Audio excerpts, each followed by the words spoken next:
বেটা একবার চামড়া তুলে ফেলবে বক্তব্য পাইছিস আশপাশে যারা থাকলে চিনা থাকলে স্টেজে ধরে নিয়ে আসেন এটা সবার সামনে পিঠা বলবে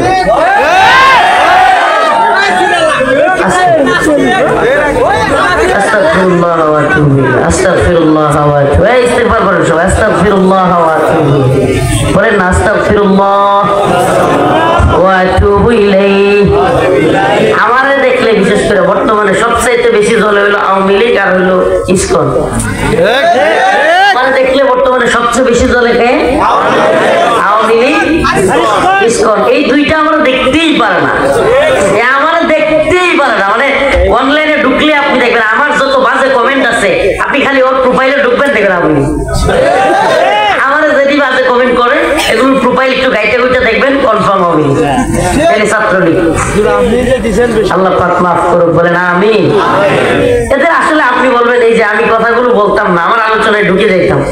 এদের আসলে কি জানেন অনেকেই চিন্তা করে হাই হাই শত শত মানুষকে মারলো ছাত্রদেরকে গুলি করলো মাদ্রাসার আলেমদেরকে মারলো বড় বড় আলেমদেরকে জেলখানায় নিল রিমান্ডে নিল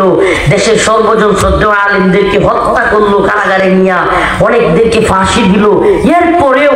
এরা এই দেশে টাকা পয়সা বিদেশে নিয়ে পাচার করলো এরপরেও কিভাবে এই দলের বা এই নেত্রীর পক্ষে কিভাবে কথা বলে মাঝে মাঝে অবাক লাগে না অবাক লাগে কি লাগে না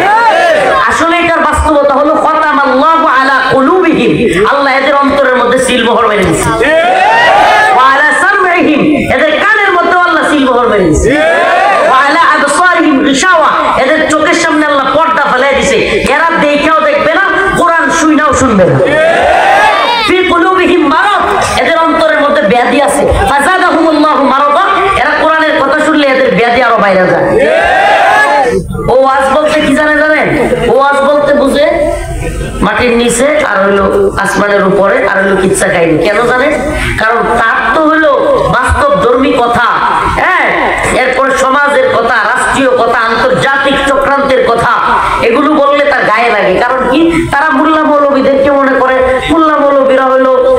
মিলাদ করাবে একটু কিছু টাকা পয়সা ধরায় দিব আর চলে যাবে মোল্লা মৌলবীরা এত রাষ্ট্র রাজনীতি জাতীয় আন্তর্জাতিক চিন্তা করবে এগুলো তো আমার কাজ আমি দান্দাবাজি করব পকেটে টাকা আমার পকেটে টাকা আসবে একটু দান্দাবাজি করব আর এগুলো করবো নাউজুবিল্লাহ আল্লাহ মাফ করুক বলে না আমিন ইসলামের রাষ্ট্র রাজনীতি আন্তর্জাতিক বিষয় সব উলামায়ে কেরাম দেখবে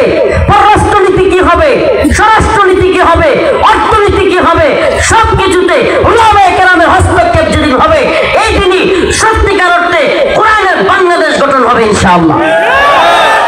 সবকিছুতে আলেমদের একটা অবশ্যই পার্টিসিপেট থাকতে হবে আলেমরা সব জায়গায় পরামর্শ দিবেন কিভাবে কি করতে হবে যেমন আমি আয়াতে কারিমা তিলাওয়াত করেছি